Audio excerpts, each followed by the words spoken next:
بسم الله الرحمن الرحيم الحمد لله رب العالمين والصلاة والسلام على عبد الله ورسوله نبينا محمد وعلى آله وصحبه أجمعين أما بعد السلام عليكم ورحمة الله وبركاته. Inshallah ta'ala, today we have another episode or another segment of our Friday night reflections, reminders, inshallah. For today we're talking about the topic of the Muslim woman, and I'm going to talk about this topic in light of various ayat and ahadith. And these ayat and ahadith give us information which is important to both men and women. It's important to women because it relates to them, and these are ayat and ahadith that relate to women.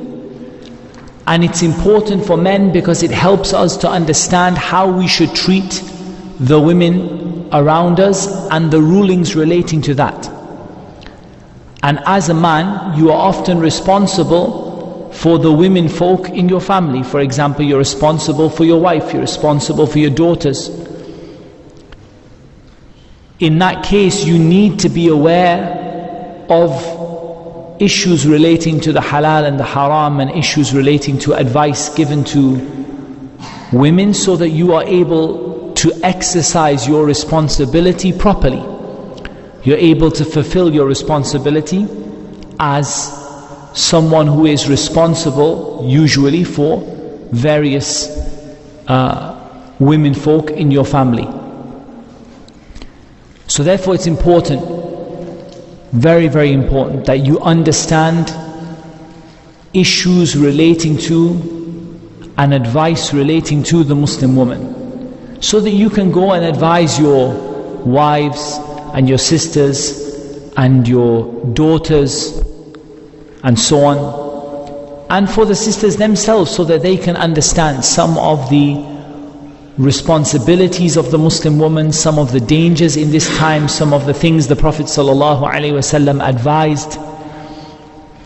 And so I'm just going to select, and I'm not going to by any means select every hadith on the topic. I'm going to select a few ayat and a few hadith, and from them explore some of the topics which are important around this issue of Muslim women. And I think it's particularly relevant in our time because we see that there is a huge effort being made by the enemies of Islam, by those people who want to extinguish the light of Allah Azza wa Jal, to attack the Muslim woman. Not so much physically as attacking her through shubuhat wa shahawat, through doubts and misconceptions, telling her that you don't have to do this and you don't have to do that, and this is not obligatory and you shouldn't do, until she becomes confused about what Allah Azza wa Jal wants her to do. And through shahawat, by appealing to her desire. And we're going to talk a little bit about that, but just to give you an example, every woman wants to look beautiful. Every woman wants to look beautiful. Every woman wants to look her best. And so the shaitan wants to appeal to the Muslim woman when she goes out to decorate her hijab and to make herself look very, very beautiful, because this is naturally appealing to her in herself. And so the shaitan appeals to her desires. And there is a huge effort from shayateen al-ins wal-jinn, from the shayateen of the jinn and the men, to attack the foundation of our ummah, the thing which holds us together in terms of the our Muslim women, our mothers, our daughters, our sisters, our wives. Because the shayateen from the jinn and the men, they know that if they achieve this, then they will have weakened the men and the women in a very severe way, in a way that is very, very strong, and in a way that is very effective to achieve their aims. And this being, and anyone who sort of is keeping up to date with what is going on in the world today, can see the amount of effort that is being put into a sustained attack against the values that practicing Muslim women hold, and trying to prevent them from their religion in things that men are not prevented from. And you only have to see in the West, and particularly in Western Europe, the efforts to ban the hijab. None of them want to ban the beard. None of them want to ban your thiyab from being above your ankles. Their efforts are towards attacking the Muslim woman, because it serves their aims in weakening the Muslims, and it serves their desires in being able to see the women wearing what they desire the women to wear. And so they, for example, tell the woman, you are free to wear nothing, but you're not free to cover yourself. If you cover yourself, you'll be fined or imprisoned, but if you wear nothing, this is your freedom. And so ultimately we have to respond to that by educating ourselves, men and women, about what Allah Azza wa Jal requires from our Muslim sisters and from men with regard to the Muslim women that we encounter, and how we should go about raising our iman and increasing our iman with the permission of Allah to such an extent that we can withstand these kind of attacks which are being made, these kind of ideological attacks against the women in our community, in our religion, in our society. So a number of ahadith and ayat, and like I said, we're not by no means covering everything. I'm just picking some things that I wanted to talk about. So I want to start with an ayah, which I think just sets the tone of what we want to achieve today. In Surah At-Tawbah, ayah number 71, Allah Azza wa Jal said, وَالْمُؤْمِنُونَ وَالْمُؤْمِنَاتُ بَعْضُهُمْ أَوْلِيَاءُ بَعْضٍ يَأْمُرُونَ بِالْمَعْرُوفِ وَيَنْهَوْنَ عَنِ الْمُنْكَرِ وَيُقِيمُونَ الصَّلَاةَ وَيُؤْتُونَ الزَّكَاةَ وَيُطِيعُونَ اللَّهَ وَرَسُولَهُ أُولَٰئِكَ سَيَرْحَمُهُمُ اللَّهُ إِنَّ اللَّهَ عَزِيزٌ حَكِيمٌ. Allah Azza wa Jal said, the believing men and the believing women are allies to one another. They are awliya. They support one another. They help one another.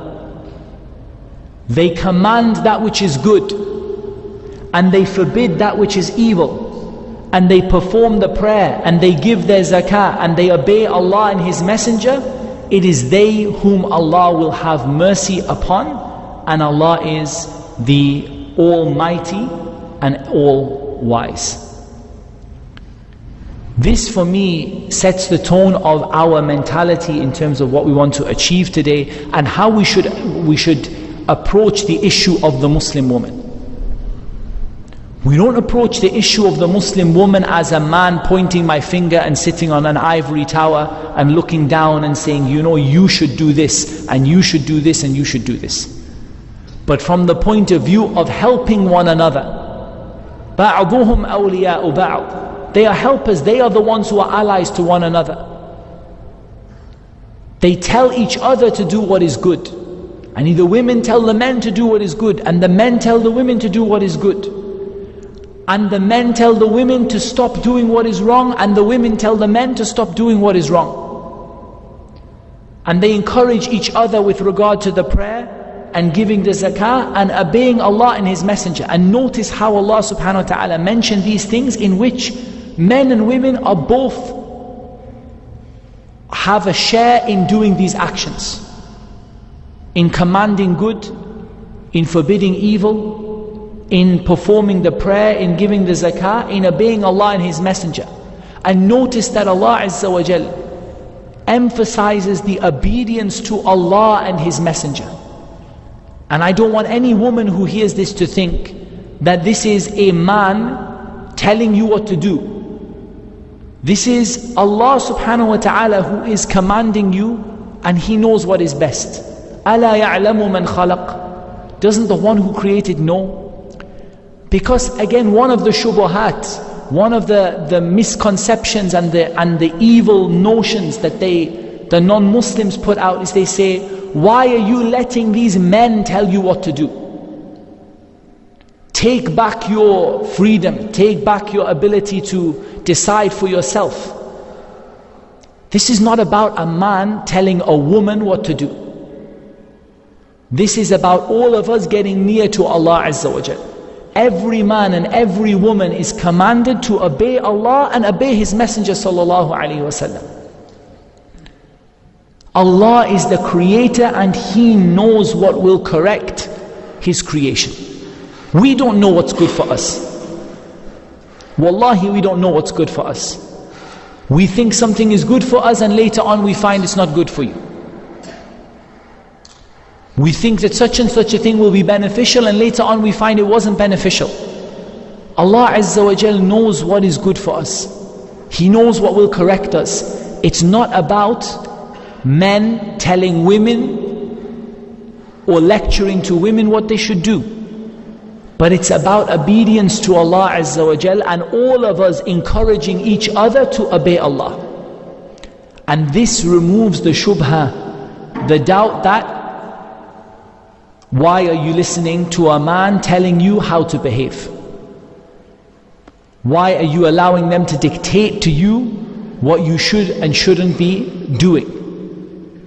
We say to those people, you have misunderstood. We are not here to get points over one another, that I am in control of you and I'm responsible and I tell you and you don't tell me. That's not the mentality. The mentality is we are here to help each other to obey Allah Azza wa Jal. Yes, some of us are responsible for others. We will come to this. Some of us are responsible for others. That's normal human society. Everybody has a boss at work. All of us have people responsible for other people. But ultimately, what it matters or what we are talking about here today is obedience to Allah and obedience to His Messenger sallallahu alaihi wasallam. And that is commanded for men and commanded for women. And women's role is to do everything they can to help themselves and to help the men in their family to obey Allah and to obey His Messenger. And a man's role is to do everything that he can to help himself and the women in his family to obey Allah and to obey His Messenger sallallahu alaihi wasallam. And even if you as a man or a woman don't understand the benefit in something, maybe for example, you don't fully understand why it is that women are required to wear the hijab and men are not required to wear the hijab. That is something that comes with knowledge. People of knowledge understand why. However, maybe at a certain point somebody comes, especially a new Muslim or newly practicing Muslim, and says, I don't really understand that. We say that ultimately understanding it is not as important as recognizing that it is a command that came from Allah, and Allah knows best what is going to correct our society and ourselves. It's not a requirement that I should understand the illah, the reason for every ruling in Islam. If I understand the reason, alhamdulillah. And if I don't understand the reason, then I know it is from Hakimin Khabir, from the most wise and the one who knows and is aware of everything. And that if He decrees something for me, it's going to be best for me. Like Allah subhanahu wa ta'ala said, Wallahu ya'lamu wa antum la ta'lamun. Allah knows, i.e. Allah knows what is best for you. Because this ayah talks about you loving something and hating when it's good, when it's bad for you, and hating something when it's good for you. And then Allah said, Wallahu ya'lamu wa antum la ta'lamun. Allah knows what is good for you, and you don't know what's good for you. So ultimately, even if you don't understand some of the rulings we're going to mention today, What you have to understand is that these rulings came from or come from Allah and from His Messenger sallallahu alaihi wasallam. And therefore we obey even if we have yet to understand the reason or the wisdom behind it. And if we understand the wisdom, that makes us even stronger. And I'll do my best to explain according to my limited ability, some of the wisdoms behind these rulings today. However, ultimately, once we recognize that a ruling comes from Allah and His Messenger, Allah Azza wa Jal told us, وَمَا كَانَ لِمُؤْمِنٍ وَلَا مُؤْمِنَةٍ إِذَا قَضَى اللَّهُ وَرَسُولُهُ أَمْرًا أَن يَكُونَ لَهُمُ الْخِيَرَةُ مِنْ أَمْرِهِمْ. It's not for a believing man or a believing woman, neither men nor male nor female. If Allah and His Messenger decide or decree or legislate a matter, that they should have any choice in it. You don't have a choice. As Allah Azza wa Jal said in another ayah, that they submit to it with complete submission. وَيُسَلِّمُوا تَسْلِيمًا. They submit to it completely. Because we are Muslim.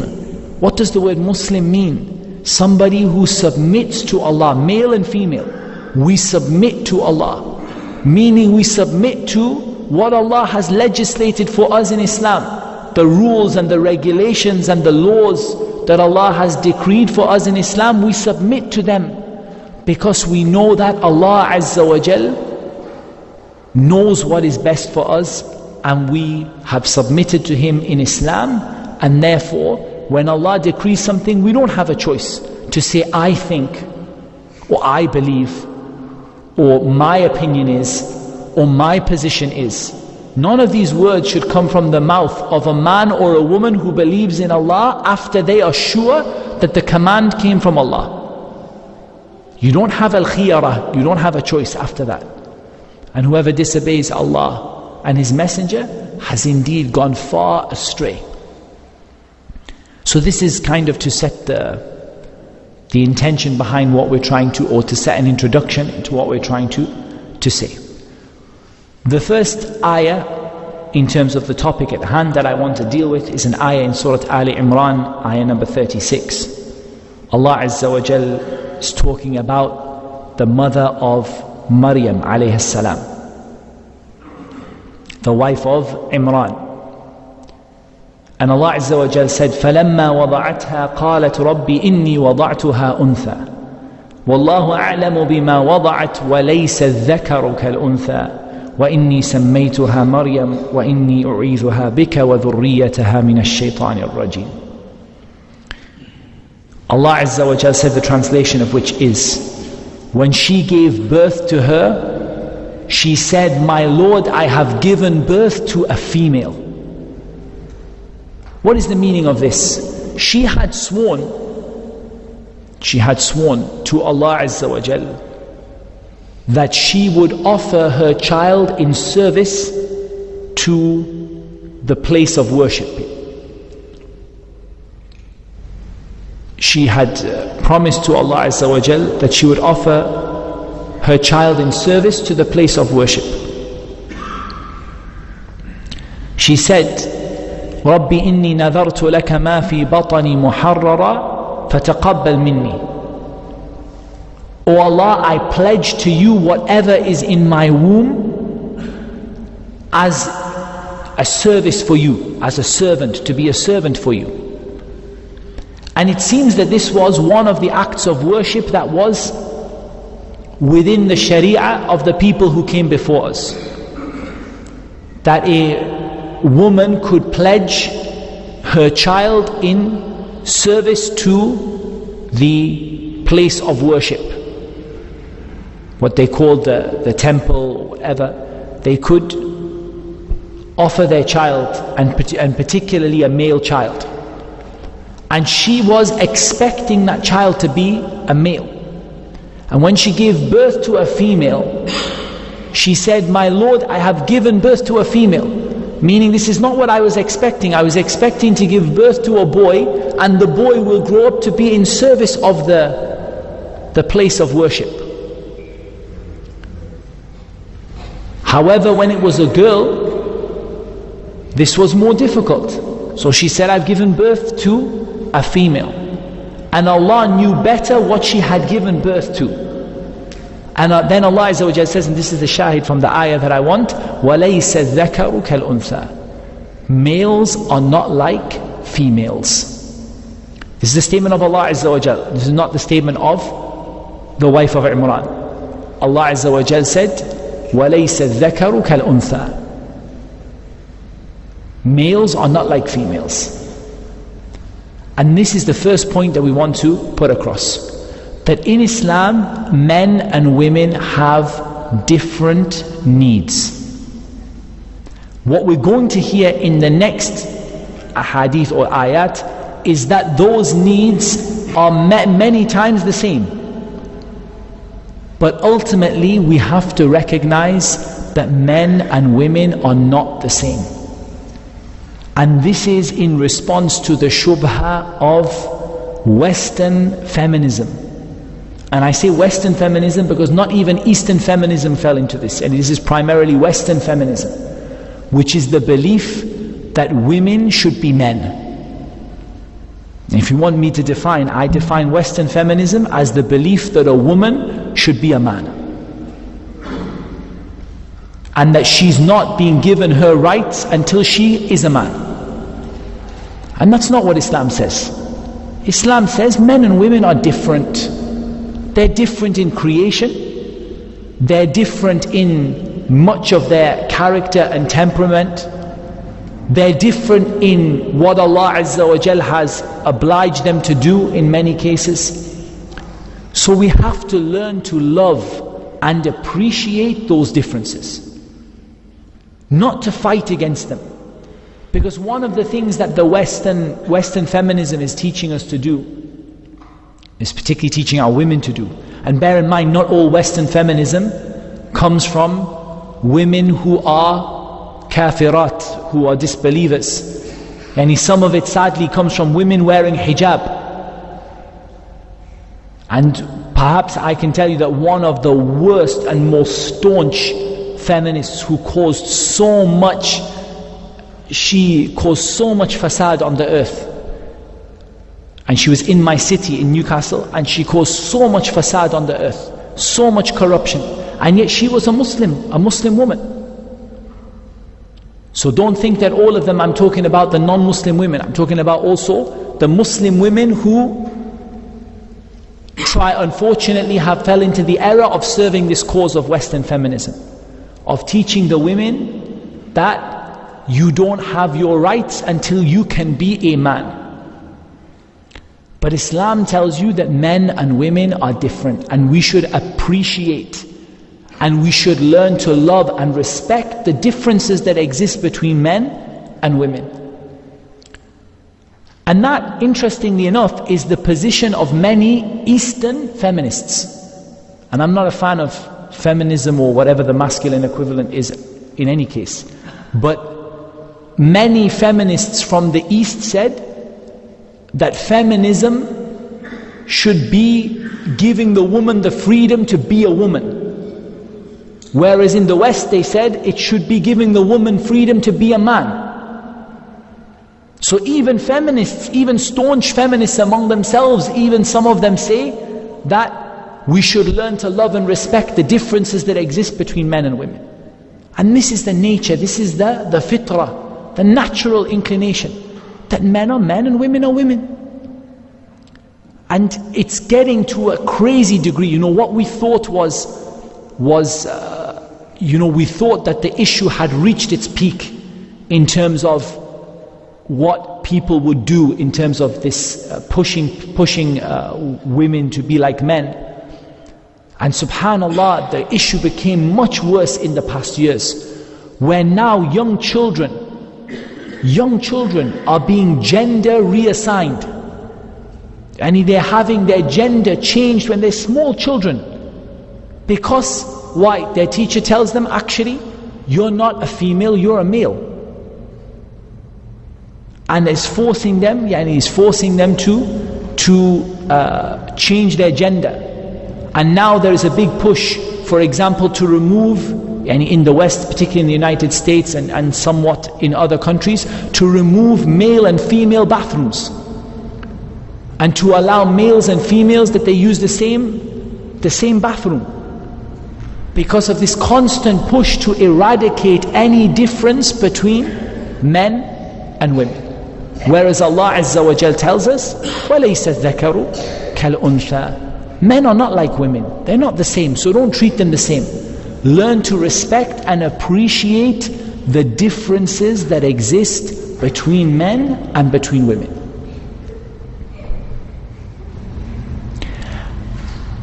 Having said that,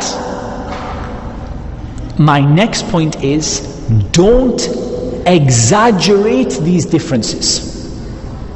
Why? Because the Prophet sallallahu alaihi wasallam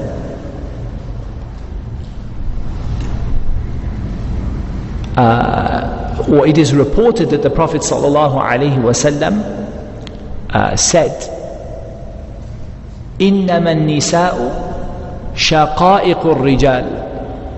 Women are the full sisters of men.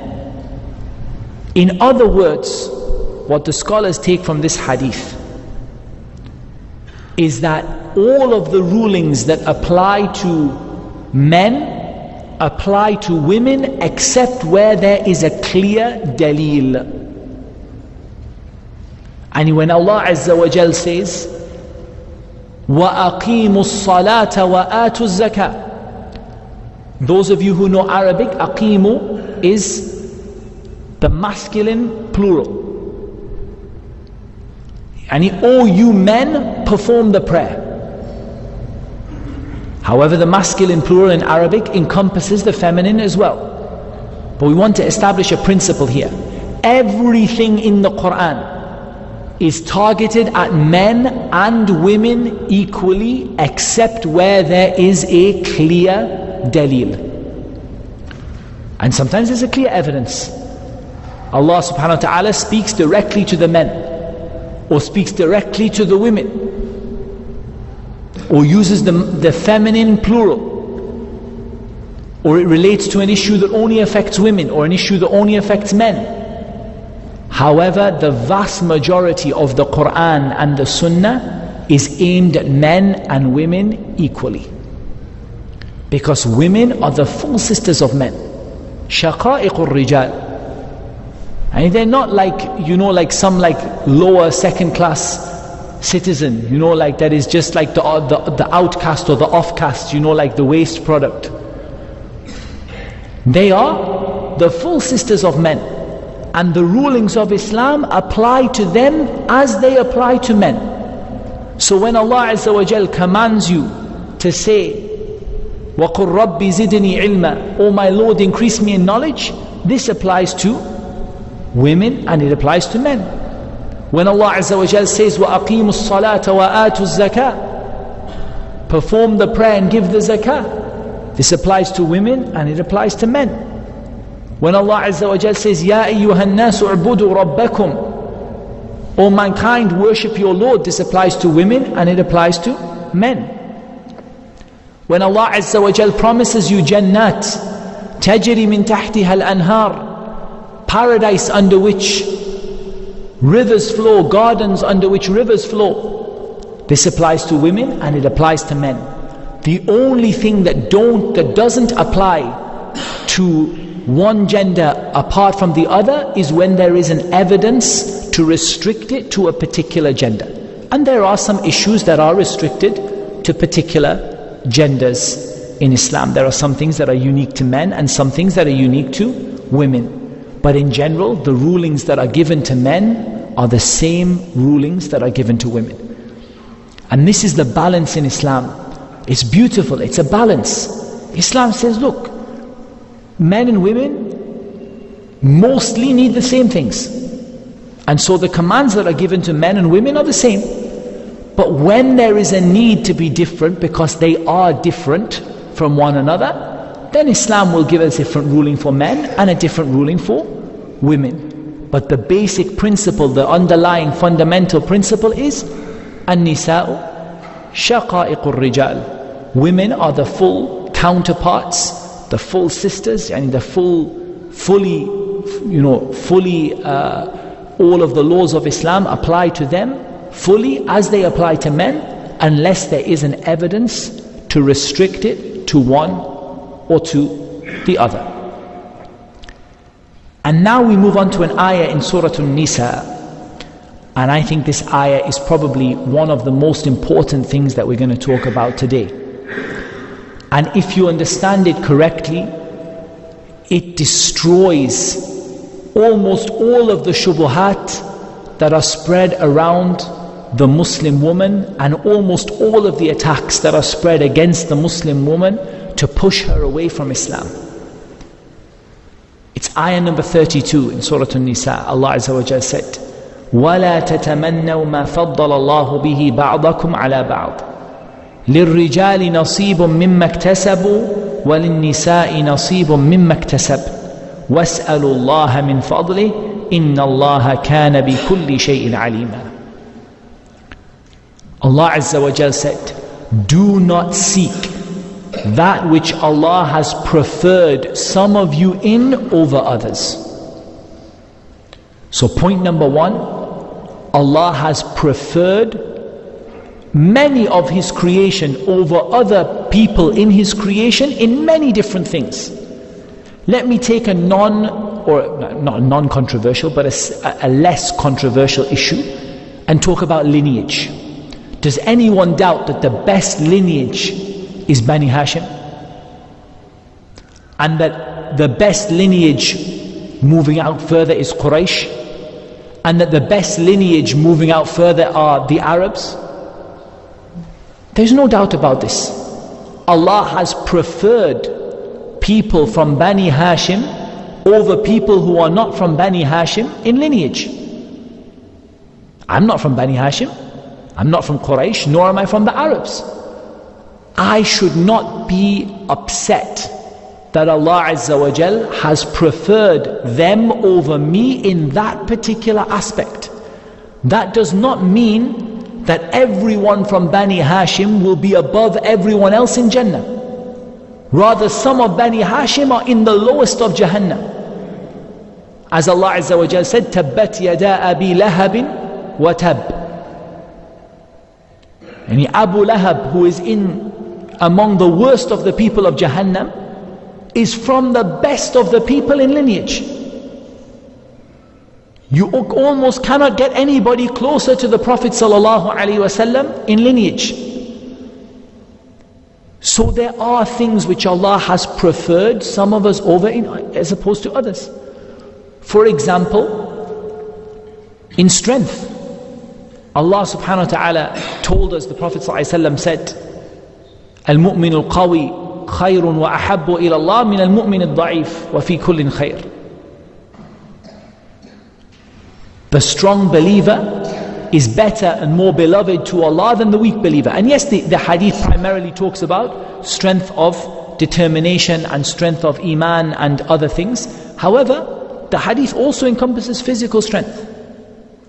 Allah Azza wa Jal has preferred physical strength over physical weakness. But if Allah hasn't given you physical strength, don't sit there thinking, why has this person been preferred over me? Allah Azza wa Jal has given you what He has not given them, and given them what He has not given you. And all of you have an opportunity to earn what is with Allah Azza wa Jal. So we need to understand that Allah Azza wa Jal gives virtues to whoever He wants and takes them away from whoever He wants. And if you lost a virtue in something, you gained a virtue in something else.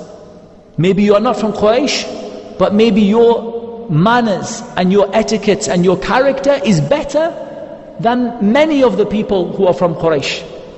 Maybe you are not physically strong, but you are strong in your iman or strong in your determination.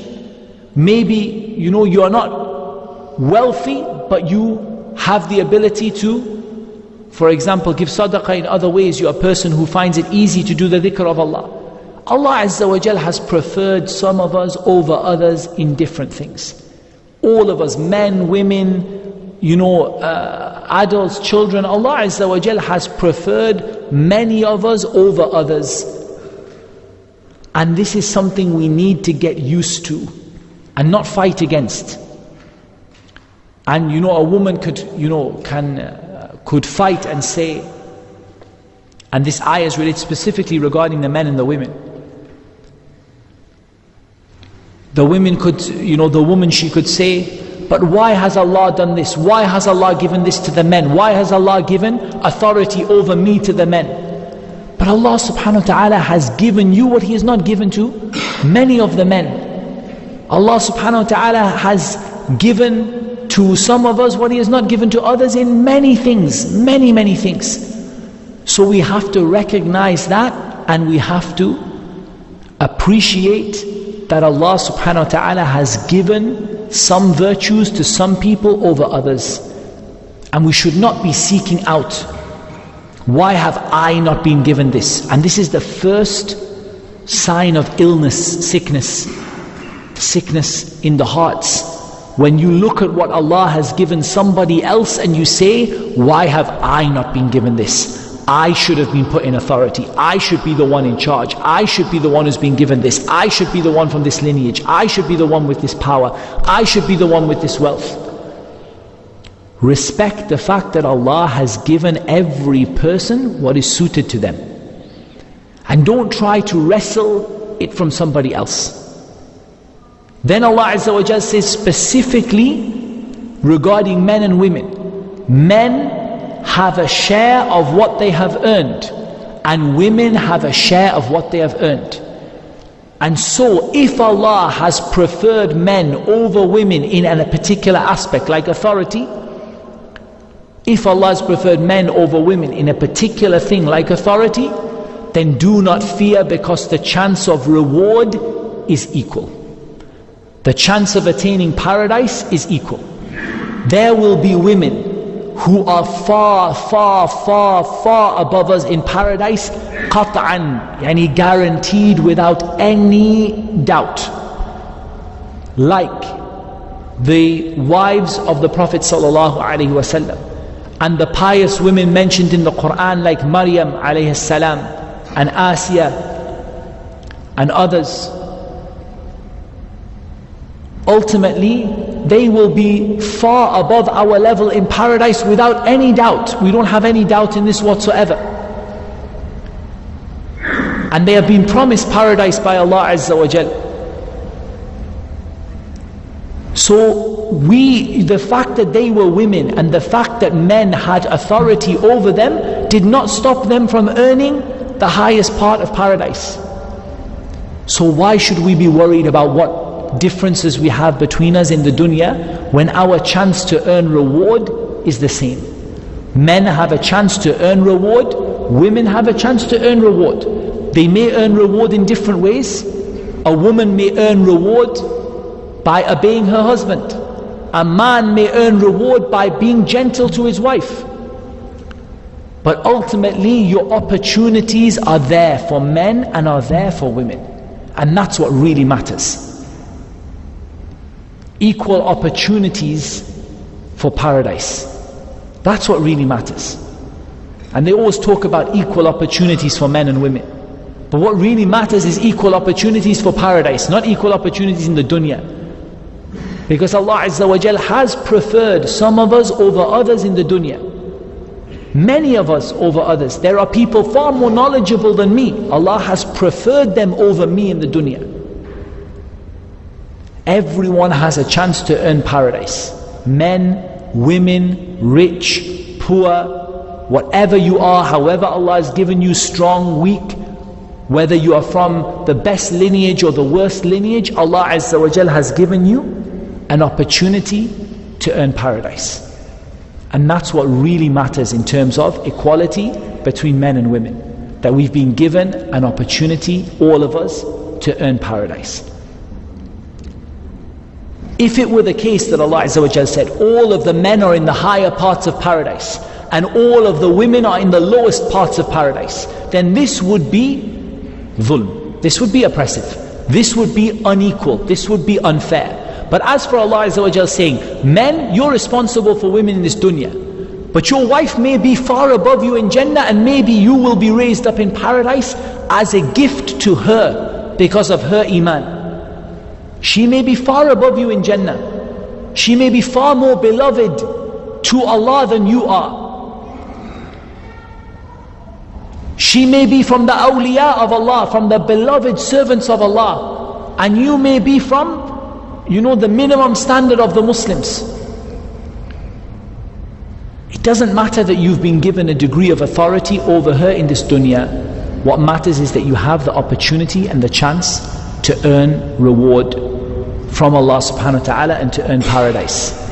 And in this, being a woman doesn't hold her back from earning paradise.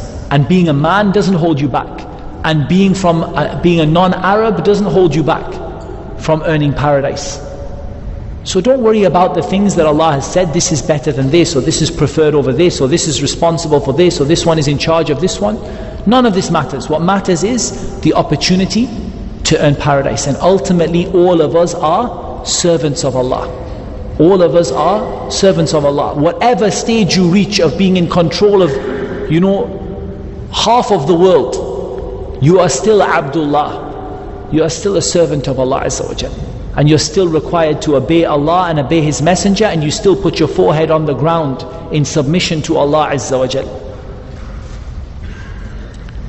وَاسْأَلُوا اللَّهَ مِنْ فَضْلِهِ. And then, instead of wishing for what someone else has, instead of a woman sitting there and wishing she could be a man, ask Allah for His virtue. Ask Allah to give you Jannatul Firdaus. Ask Allah to make it easy to obey Him. Ask Allah to make you from the 70,000 who will enter Jannah without any punishment or any reckoning. Ask Allah from His virtue. Why sit there thinking about what somebody else got, instead of just asking Allah, oh Allah, give me what I want, give me this, give me this, give me this. The sensible person is the person who is focused on asking Allah for what benefits them. And the person who is lost is the person who spends all their time, instead of asking Allah for what will benefit them, they spend their whole time wishing they could be somebody else. Don't wish you could be somebody else. Men or women, don't sit here wishing you could be somebody else. Accept what Allah has given you and ask Allah to give you what you want. Indeed, Allah is in every single thing knowledgeable. Allah knows every single thing. He knows what you want, He knows what you hope for, He knows your dreams, He knows what you ask for. He knows what is best for you and what is easiest for you to achieve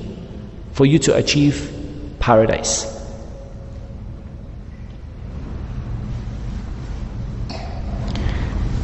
I might have to divide this topic into two parts if we're not going very fast at the moment, but never mind, let's see, inshallah. Moving on to something different. We're going to talk about a hadith narrated by Imam Muslim in Kitab al-Raqa'iq or al-Riqaq, and the book of the heart softeners. From the hadith of Usama ibn Zayd radiyallahu anhuma, that the Prophet sallallahu alayhi wasallam said, "Ma taraktu ba'di fitnatan hiya adarru ala ar-rijali min an-nisa." He said, I have not left after me a trial more harmful to men than women. And I think this hadith is one of the important hadith we have to talk about when it comes to the interaction between men and women. That the interaction between men and women, it can be very, very, very harmful. And the Prophet ﷺ left many fitan, many fitan will came after the death of the Prophet ﷺ, many trials and tribulations. And yet the Prophet ﷺ said, I have not left after me a trial more harmful to men than women. And this has therefore a responsibility upon men and upon women. This hadith informs us of a responsibility that exists for both men and for women, from the point of view of not being a trial for one another, not becoming a fitna for one another. And this is a responsibility for men, and it's a responsibility for women. So it's a responsibility for men that they don't put themselves in such a position that they allow a woman to become a fitna for them, a trial for them in their religion, where perhaps they would leave some of what Allah made obligatory, or they would do some of what Allah made haram for the sake of a woman. And from the point of view of the women, that the women don't allow themselves to become a trial for the men, either in the way that they carry themselves, the way that they speak, the way that they dress, the way that they interact with men.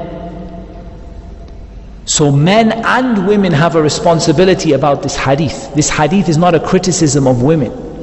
This hadith is a khabarul waqi'. It's telling you the reality. It's not a hadith which is critical of women. And many of these ahadith are misunderstood, and they're taken to be critical of women. This hadith is not critical of women. This hadith is telling us something which is a reality. The reality is that women are very harmful to men if proper restrictions and proper guidelines are not followed. And they can cause a man to go very far astray and cause themselves to go very far astray. Because, and it should be no surprise, that from the natural nature that Allah Azza wa Jalla has created us with, is that men are attracted to women and women are attracted to men. Men find women attractive and women find men attractive. And because of this, Islam puts so many restrictions and so many rules and so many etiquettes in place to protect men and women from the dangers that can happen because of this natural attraction that exists. And this covers everything from, this is enough as a proof for everything from prohibiting free mixing between men and women, to the proof of the hijab, to the proof of the way that we interact when we speak to one another, to the proof of many rules and regulations in Islam can be summarized by this, that there is a danger in women becoming a trial for men. And so men are commanded not to put themselves in a position where they become a trial, or they allow themselves to become tried, or to become in a state where they would disobey Allah because of a woman. And likewise the opposite, that the woman doesn't let herself become in a state where she allows herself to become a trial for a man. And that is because of the natural attraction that exists between them, and also the love that exists between them. Because also it doesn't only apply to extramarital relations, as in men and women being attracted outside of marriage. Even in marriage, a man might disobey Allah Azza wa Jal because of the love that he has for his wife. And there are many examples of this, that a man might disobey Allah Azza wa Jal because of the love that he has for his wife. But definitely in terms of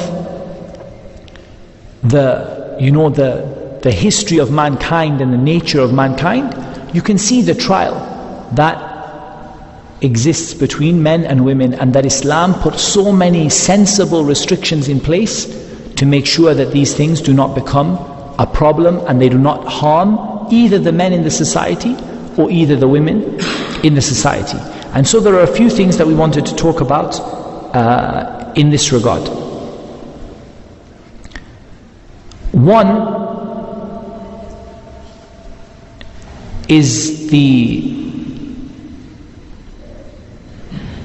statement of the Prophet ﷺ regarding al-khalwa, regarding al-khalwa.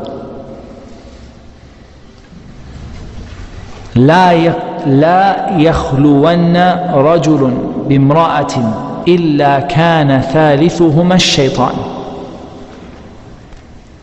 No man is alone with a woman except that the third of them is the shaitan.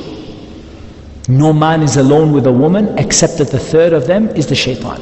The meaning of this is a man who is not allowed to be alone with that woman. For example, he is not a mahram for her. He's not her husband, he's not her brother, he's not her father. And so when he is alone with that woman in khalwa, where they are in a private sitting, the shaitan is the third one of them. This is a case of where the trial comes up and it becomes very prevalent. So this is another evidence for prohibiting free mixing and just being too free among men and women sitting along with men who are not their mahram, and so on. And this hadith is also mentioned in context of the brother-in-law. The Prophet ﷺ told us that the in-law is death. Al-hamu, al-maut. The in-law is death. Meaning the brother-in-law, or the one similar to the brother-in-law, or the one who is as a relative is very, very close to you. As a relative is very close to you, but in terms of the Islamic relationship, there is no prohibitive, there is no mahram relationship. Like the brother-in-law, like for the man, the sister-in-law, and like for example, the auntie's, the aunt's husband, and so on and so forth. Those people who are non-mahram, but they are very close to you in lineage or in marriage. Those people are the biggest danger. And sadly, we have a problem in our society. We have a difficulty in our society. And the difficulty that we have is that it has become common to be relaxed about those things. So the lady, she might wear full hijab, proper hijab, and she may observe that proper hijab as she should be doing with everyone except for her brother-in-law. With her brother-in-law, she relaxes it. Maybe she doesn't wear it as completely as she would with other people. She kind of talks very freely, she laughs and jokes, even though in front of other men she lowers her gaze and she covers herself completely. So Islam tells us that where is the danger? Where does the danger lie? The danger lies in the ones who are closest to us but are still not permitted. We are not permitted to mix with them. So it's very important. From this, I don't personally, I strongly recommend that people don't live in a family environment where they are living, where the woman is living in the same house as a non-mahram man, except when the house is if the house is very, very large and it's possible to completely separate it. In general, it's not from the sunnah. This is not from the sunnah of the Prophet ﷺ, to live with the husband's parents, and then the husband's brothers are in the same house and they mix with one another. This is a big, big danger, and it's a big trial. So we have to do things to help each other out of this situation, because we are awliya to one another, we're helpers to one another. So we have to help each other. We have to help each other not to get ourselves into these situations whereby either we put our female the people we're responsible for among our female relatives in a situation where they are forced to mix with male relatives that are not their mahram, and likewise that women don't put themselves into these situations. And when we're going to come to talk about the hijab, and I think probably I'm going to divide this talk into two parts, and we'll continue it on next time, because I think we've already been talking enough and we still haven't even covered half of the ahadith and the ayat that I wanted to cover. But before we talk about hijab as a dress, I want to also talk about hijab as a concept, i.e. the way that you carry yourself in the way you deal with the opposite gender. And I mean this also by extension to the men as well. The way that you deal with the opposite gender. How do you deal with people of the opposite gender? You can prevent yourself from getting into fitna with the help of Allah. And you can prevent yourself from being a fitna with the help of Allah. By the way that you set out your stall, the way you set yourself out, the way you behave, the signals, the body language that you give off. Very, very different when a woman comes to speak to you. You put your head down and you just speak to her the minimum necessary to fulfill the purpose. She comes and says, I wanted to ask you a question. Go ahead. She asks a question, you're looking at the ground. She gets a signal, there's a body language signal going on there, that look, there's a barrier between us. Take what you need, the question or the issue you have or the work you need to do, and go. She understands that and you understand it. Whereas when you stare into her eyes and smile at her and ask her, how have you been, and how are things, and how was everything last week, and I hope you're well, and you allow yourself to put yourself in a situation where you expose yourself to fitna. If it doesn't happen one time, then there's no guarantee that it will not happen the next time and the next time. And likewise, the ladies, when you communicate with a man, you communicate with him in a professional way, to the minimum extent necessary, even the brother-in-law. Do you need him to get something from the kitchen? Would you please get me this? Give it, khalas, go. There's no need for a long, smiley, happy, jokey conversation. You can leave those happy, jokey, smiley conversations to have with husband and wife. And one of the saddest thing is that so many of us don't behave that way with our wives. And to put it in a, maybe in a way people might understand better, and we don't flirt with our wives and we flirt with women that are not our wives. Allahumma musta'an. And we don't behave gently and softly and lovingly and caringly and playfully with our wives, but we behave in this way with women who are of no relation to us. So when our wife asks for something, don't talk to me, don't ask me this, I'm busy. And when a woman who is ajnabiyya, she's a foreign woman, she comes and he looks her in the eyes and he's like, what do you need? And look at how we've become the other way around. So don't make ourselves a fitna. The ladies, the way you deal with a man, the way you behave, the way you carry yourself, the way you speak, the body language that you give off, the way that the dress that you wear, all of it sends a signal. And that's why when we come to the hijab, and I'm going to talk more about the hijab next time, it's a big topic, but when we talk about the hijab, what did Allah say? ذَلِكَ أَدْنَا أَن يُعْرَفْنَ. This is better for them to be known. Yani the hijab sends out a signal. It's a message, it's a great big sign that says, I am a Muslim woman who deserves respect for who I am. There are limits with the way that you deal with me. This hijab is one of the limits. And there are plenty of other limits as well. It sends that message out to the men. And the man understands. He understands that the woman who dresses provocatively is sending a message. We're not going to say, this issue of being blameworthy or not for what happens to her. It's not the issue here. But the way people dress, it sends a message. The way people sit sends a message. The way people talk sends a message. So make sure the messages you are sending to members who are of the opposite gender, who are not mahram, you're not mahram to them or they're not mahram to you, is the right one. And it's one of dealing with things to the minimum necessary, professionally, appropriately, without looking, without small talk, without flirting, without all of those things that people engage in. Just like you would go into, like you would go into into a bank or something, and you see the guy behind the desk and you say to him like, I came to withdraw some money, I want to withdraw 1,000 dirhams. Okay, what's your sign here please? Okay, gone. You don't stare the guy in the eyes and say, how are you? You okay? I haven't seen for... Like this is something you just deal with people on a professional level.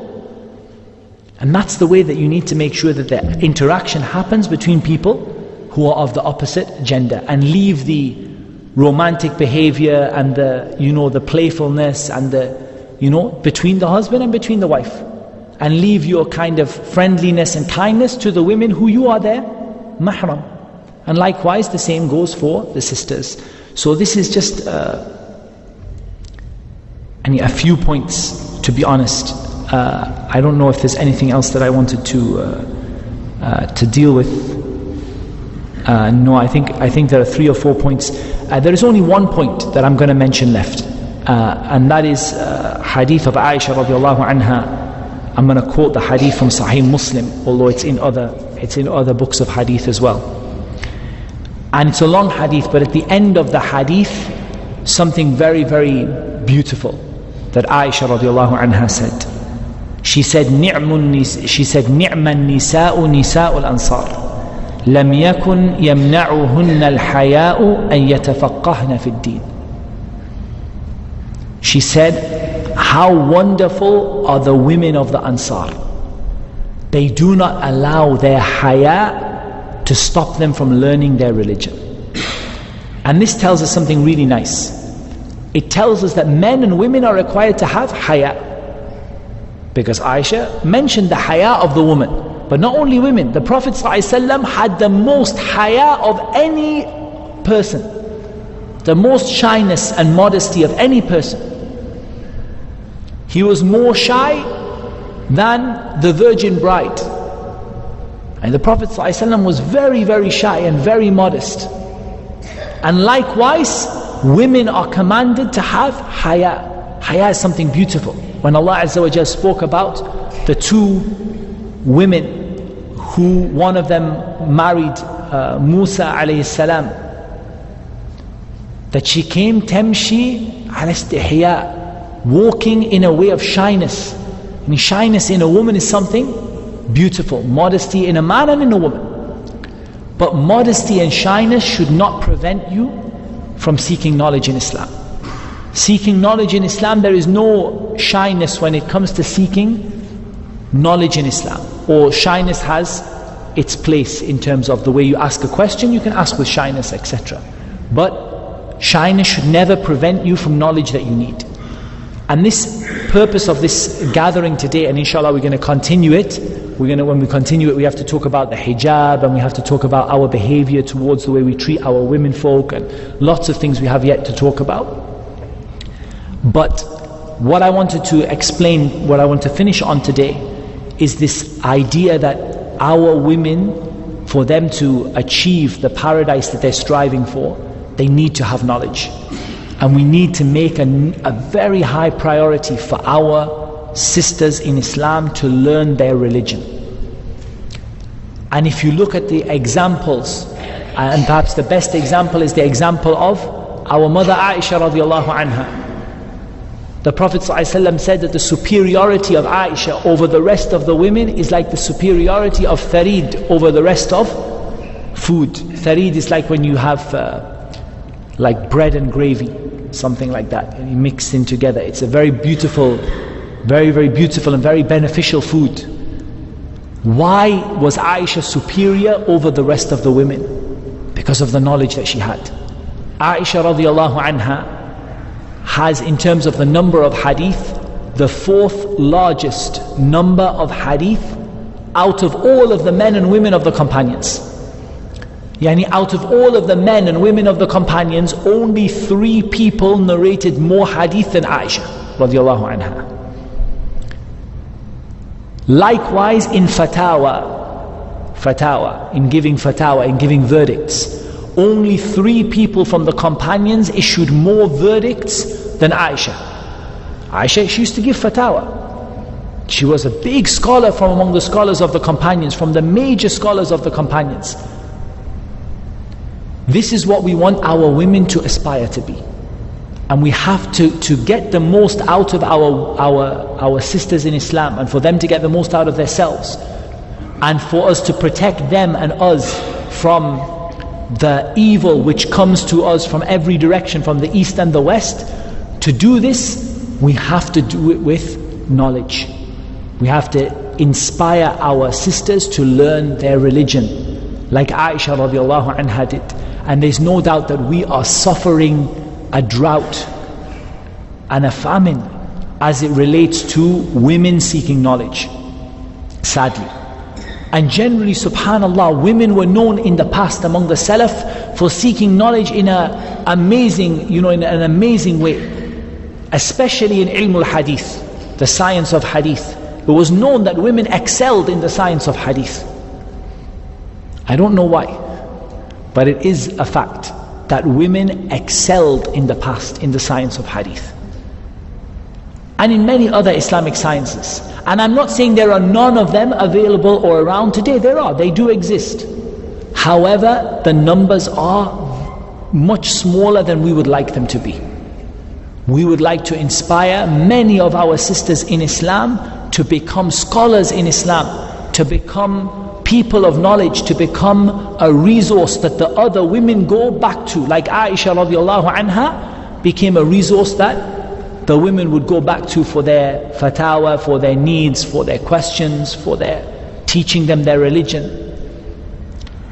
And so this requires a real dedication and effort from both men and women, because if you want to help your wife to study Islam, it's not easy. And that means maybe your food will not be cooked exactly as you like it on time every day at the specific schedules that you give, and your clothes may not be, like pressed and ironed and whatever, and the house may not be whatever you want, because ultimately you as a man want to sacrifice some of that to enable your wife to seek knowledge, and to encourage the members of your family to seek knowledge. And that has to be cooperation between the men and the women. And we'll talk more about that inshallah next time. But I just wanted to finish on the conclusion of the importance of seeking knowledge and the importance of not allowing womanly qualities like shyness and modesty, those good qualities, not allowing those to prevent a woman from learning her religion, and for a woman to strive with everything she can to learn her religion, and only then will she be protected by the help of Allah from this huge sort of surge of attacks, ideological attacks against women who want to practice their faith. And I'm sure you guys know that in terms of conversions to Islam, there are significantly more women who convert to Islam than men. And I think you guys know that, generally. And this is true all over the world. Even in Kalima, the statistics are the same. The number of women who come to become Muslim are much more than the number of men. So there are plenty of women who see the virtue of Islam. We have to also allow our own women, our own sisters, our own mothers, our daughters, our wives to see that virtue as well, and to embrace it and to practice it to the best of their ability. So inshallah, I think that is all we have time for today, and we'll do a second part bi'idhnillahi ta'ala, and we'll talk in that part about the things that I missed up to now, or the things that I did not talk about up to now. So we'll leave it there inshallah. I'm not going to have a massive amount of time today for questions, maybe just one or two inshallah on the way out. Subhanakallahumma wa bihamdik ashhadu an la ilaha illa ant astaghfiruka wa atubu ilayk.